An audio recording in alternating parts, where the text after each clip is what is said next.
The other trigonometry tool you have for non-right angle triangles is the sine law, where you take the sine of one angle divided by the length opposite to it and equate it to the sine of the other angle divided by that length. So I've got this sort of setup here. I'm going to choose this one to be alpha. So that's going to be 40 degrees in my equation here. I look across the triangle to the side that doesn't touch it. That's going to be my A. If I do the same with this angle, take a look at this.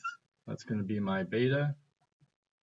If I look across the triangle to the side that doesn't touch it, that's going to go in the equation where the big B is. So if I take this information and I plunk that in there, I end up with sine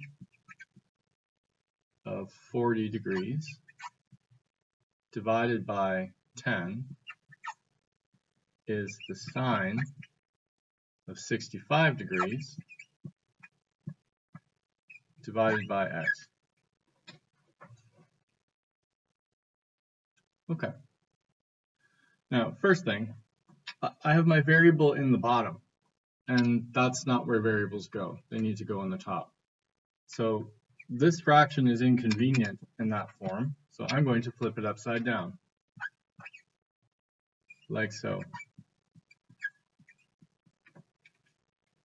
Now, that's okay, as long as I have another fraction on the other side that I can also flip, so that I've got matching things on both sides.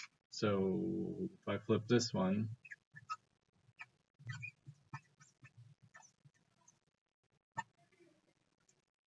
so the idea there is that if I take this and divide it by that, I would get the same number as if I did this divided by that. So if I did it in reverse order, this divided by this should give me the same as this divided by this. And now my variable's on top. So maybe just make a note to that yourself. Get the variable on top.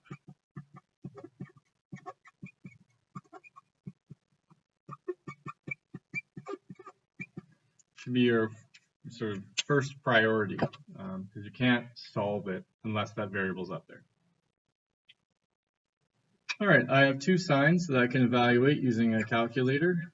So sine of 40, sine 40 is 0.643.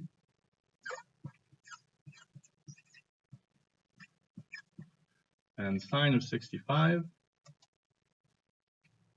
is 0.906. Now I can do this division. 10 divided by 0.643 gives me 15.552.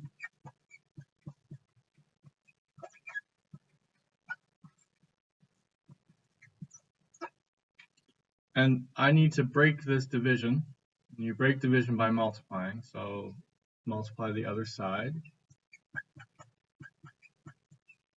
by 0.906, and I will have the x all by itself. If I do that, I end up with 14.09.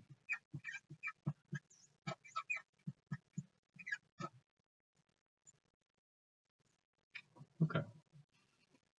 Now, it's good to go fact check your answers. The biggest angle should always be across from the biggest side. That's just how triangles work. So across from a 40, I have a side length of 10. Across from a 65, I need a side length that's bigger than 10, because this angle is bigger than that one. So you just check your number, 14. It is bigger than 10, so proportionally, this triangle, the solution did work out.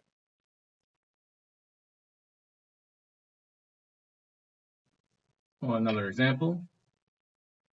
I have an alpha up here. I'm going to make that alpha. It's a good choice. If I look across the triangle, the side that's not touching that, that's going to be what I put in for A. And if this angle is going to be beta, then I look across the triangle, find the side that's not touching it, that's going to go in for B. So I'm going to take these things, I'm going to set them up in the equation. Sine alpha, that's this angle, over 7, should be sine of beta, that's this angle, over 12. So I have a sine I can evaluate with my calculator. I'm going to do that. Sine 72 is 0.951. I can do this division, 0.951 divided by 12.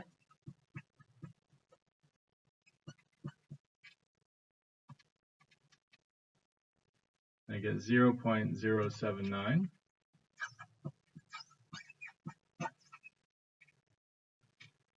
I need to get this 7 away from the sine before I can break it with arc sine, so I'm going to have to multiply both sides by 7.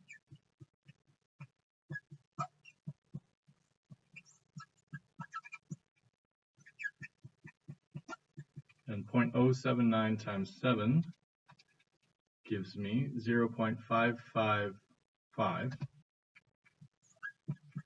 if I round.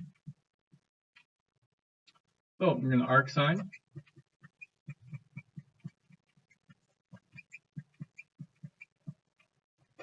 And I end up with arc sine of my answer, 33.7 degrees.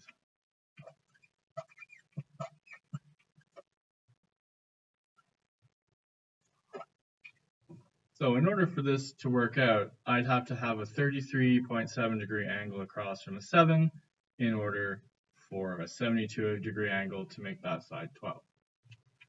Now, technically, I pulled an arc sine here in order to get this angle. And whenever you pull an arc sine, you end up with two solutions. So I'm just going to check that.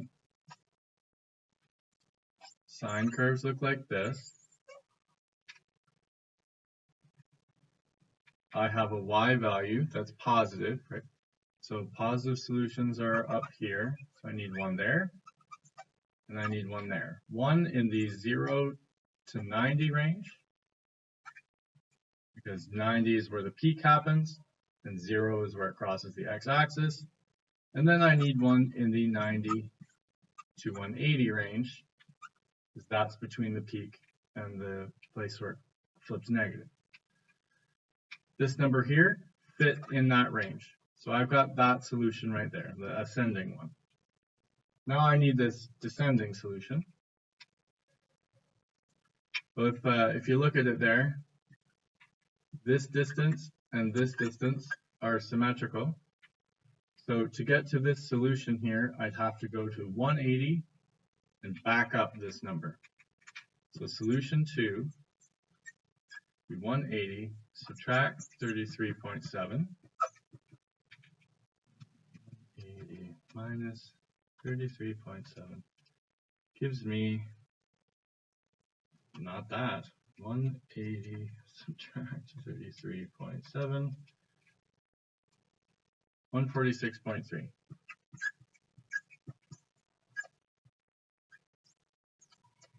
So technically that is another solution to this particular arc sine, but let's look at the triangle for a minute.